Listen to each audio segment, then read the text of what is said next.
Hello everyone. आज हम partial differential equation के जो पार्टिकुलर इंटीग्रल है ना उसके स्पेशल केस के बारे में डिस्कस करेंगे। स्पेशल केस क्या है?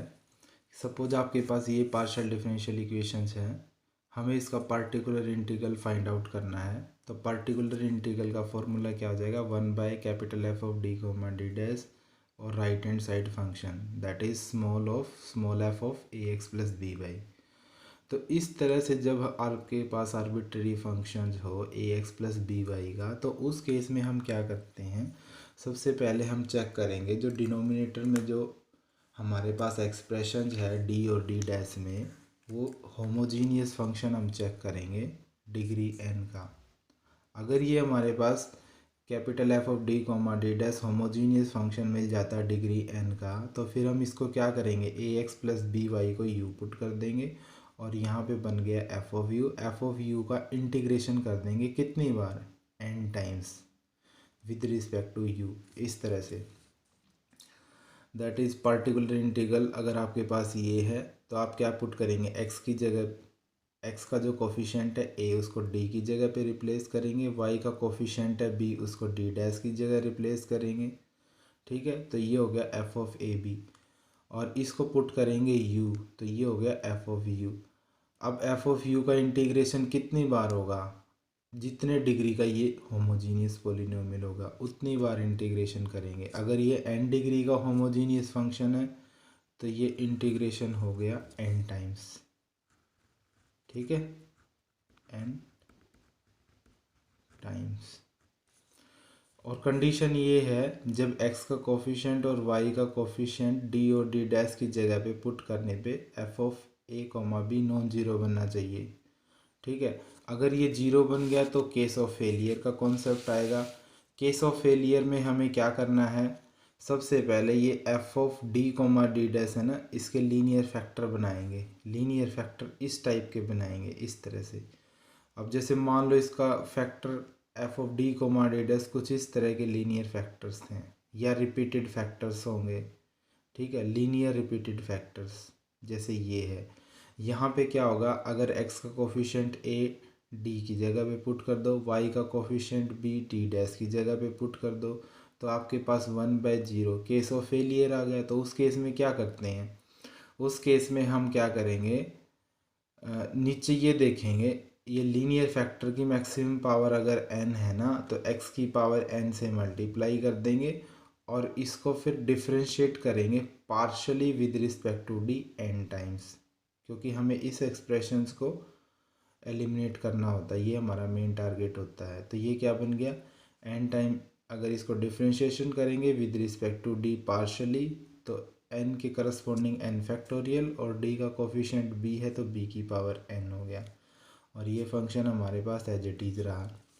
ये हम कब अप्लाई करते हैं? इसके पर्टिकुलर केसेज हम ले सकते हैं। अगर n की वैल्यू 1 होगी तो 1/bd minus a d dash f of a x plus B Y.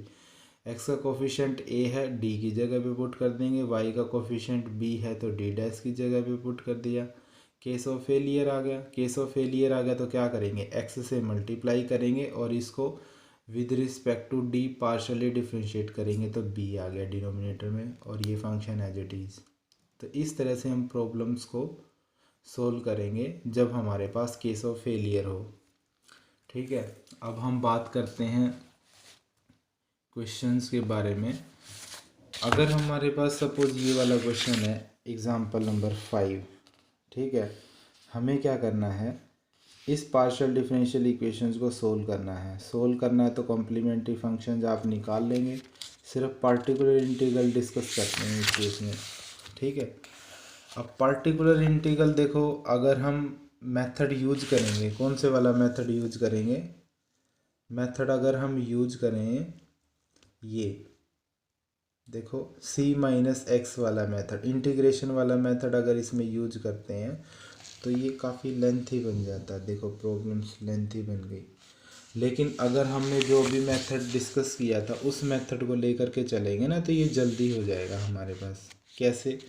देखो पार्टिकुलर इंटीग्रल का मेथड हमारे पास 1/d² minus 4d d dash plus 3d dash का स्केयर, ये एफ ऑफ डी है, F of D comma D dash. और into right hand side function है square root X plus 3y। तो हम क्या करेंगे, एक्स का कोफिशिएंट 1, वाई का कोफिशिएंट 3, उसको डी और डी डैश की जगह पे पुट करेंगे। पहले तो ये देखेंगे क्या ये नॉन जीरो बनता है डिनोमिनेटर टर्म्स, हाँ नॉन जीरो बन रही है। फिर क्या करेंगे, फिर इसका इंटीग्रेशन कर देंगे, एक्स प्लस 3y को u पुट कर देंगे तो ये हो गया स्क्वायर रूट u। और u का कितनी बार इंटीग्रेशन होगा, जितने डिग्री का ये होमोजीनियस पोलिनोमियल होगा। अगर ये 2 डिग्री का है तो 2 बार इंटीग्रेशन हो जाएगा, 2 बार इंटीग्रेशन कर दो स्क्वायर रूट u का। तो ये आपके पास हो गया, एक बार करेंगे तो 2/3 u की पावर 3/2 इंटू डी यू, एक बार और करेंगे तो ये आपके पास ये हो गया। फिर आपने क्या कर देना, इसको सिंप्लीफाई कर देना, u की वैल्यू पुट कर देनी है, u की वैल्यू यहाँ पुट कर दी तो ये आंसर हो गया। ठीक है, अब हम आपके पास बात करते हैं, एक दो क्वेश्चन और देख लेते हैं केस ऑफ फेलियर के। केस ऑफ फेलियर के लिए आप आ जाओ हमारे पास एग्जाम्पल नंबर 6 में। ठीक है, ये हमारे पास ये प्रॉब्लम्स है, 2013 में आया है, एमडीयू में, केयू में भी आया है। इस क्वेश्चन को डिस्कस करते हैं। यहाँ पे आर की वैल्यू पुट कर दी, एस की वैल्यू पुट कर दी, टी की वैल्यू पुट कर दी।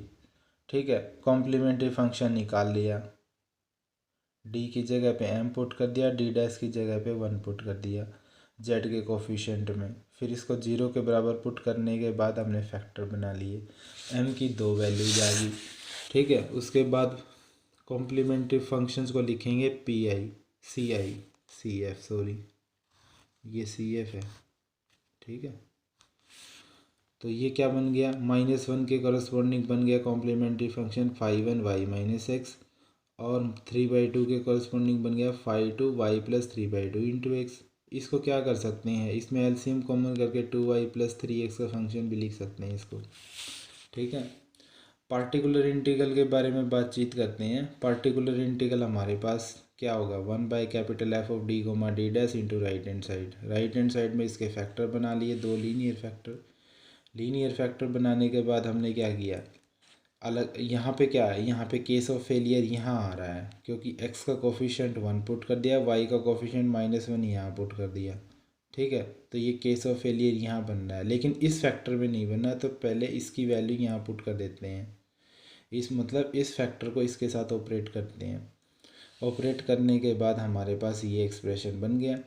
ठीक है, ये नॉन जीरो बना ना, केस ऑफ फेलियर नहीं था, पुट कर दी वैल्यू, सिंप्लीफाई कर दिया, ये आ गया। अब यहाँ केस ऑफ फेलियर है तो हम क्या करेंगे, इसको एक्स से मल्टीप्लाई करेंगे और डिनोमिनेटर को डिफ्रेंशिएट करेंगे with respect to d partially, तो ये आ गया। ठीक है, और into e⁻x-y as it is. ठीक है, तो ये सोल्व हो गया। ओके, पार्टिकुलर इंटीग्रल मिल गया। जनरल सॉल्यूशन क्या होता है, z is complementary function plus particular integral, तो दोनों की वैल्यू पुट कर दी, आंसर आ गया। और देखते हैं एग्जांपल नंबर 8 देखो, इसमें क्या है, आर्बिट्ररी फंक्शन है right hand side. Arbitrary function कौन सा है, ये e⁻x cos 2y। तो इस केस में जब हम कॉम्प्लीमेंट्री फंक्शन निकालने का फार्मूला, सबसे पहले इस पार्शियल डिफरेंशियल इक्वेशन में हम क्या करेंगे, डी की जगह पे m, डी डैश की जगह पे 1 पुट करेंगे, फिर एक्सप्रेशन को 0 पुट कर दिया, फिर ये फैक्टर बना लिए। एक रूट तो 1 वैसे ही मिल गया आपको, और दूसरा बाकी 2 रूट आप निकालेंगे सिंथेटिक डिवीजन से। ये आगे -1 2 बार रिपीटेड है, एक रूट आ गया +1 के कॉरेस्पॉन्डिंग ये कॉम्प्लीमेंट्री फंक्शन हो गया, इसको सी एफ लिखेंगे। और -1 2 बार रिपीटेड है तो 5(2y-x) plus x into 5(3y-x). ठीक है, पार्टिकुलर इंटीग्रल निकालने का फॉर्मूला देखो यहाँ पे, ये वाला फार्मूला यूज करा इंटीग्रेशन मेथड, तो कोई प्रॉब्लम नहीं है। ठीक है, और यहाँ पे क्या हो गया, e⁻x, यहाँ पे वैल्यू क्या पुट करी, जब इस फैक्टर को इसके ऊपर ऑपरेट करेंगे, इस ऑपरेटर को, तो यहाँ पे क्या पुट करेंगे, y की जगह c-x पुट करेंगे और इसका इंटीग्रेशन हो जाएगा एक बार, ये आ गया। ठीक है, और फिर इसका इंटीग्रेशन किस मेथड से सोल्व होगा, इस मेथड से, integration e⁻ax cos bx plus c into D x, इस मेथड से। तो ये हो गया e⁻ax a² + b², ये मेथड आपने अप्लाई कर देना। और ये मेथड अप्लाई करने के बाद सी की वैल्यू भी आपने पुट करनी वाई प्लस एक्स। तो इसमें पुट कर दी, इंटीग्रेशन करने के बाद ये सी की वैल्यू पुट कर दी, एक्सप्रेशन ये आ गया। फिर ये दो डी प्लस डी डैश की पावर 2 है, एक बार अप्लाई करेंगे, एक फैक्टर, एक ऑपरेटर बार रखा, 1/d प्लस डी डैश, एक operator 1/d plus D dash इसके साथ एसोसिएट कर दिया, एक इसके साथ कर दिया। फिर इंटीग्रेशन मेथड यूज किया, ठीक है, 1 प्लस डी डैश। तो अब y की जगह क्या रिप्लेस करेंगे, c प्लस एक्स रिप्लेस करेंगे, और बाद में c की वैल्यू ये पुट कर दिया, y की जगह c प्लस एक्स, यहाँ भी और यहाँ भी। इंटीग्रेशन सोल्व कर दिया, बाद में सोल्व करने के बाद सिंप्लीफाई किया, y की c की वैल्यू भी रिप्लेस करेंगे, y माइनस एक्स बाद में। तो यहाँ पे x की वैल्यू c की वैल्यू रिप्लेस कर दी y माइनस एक्स दोनों में, इसमें भी और इसमें भी। सिंप्लीफाई करने के बाद ये दोनों टर्म कैंसिल आउट होगी, ये बच गया बाहर।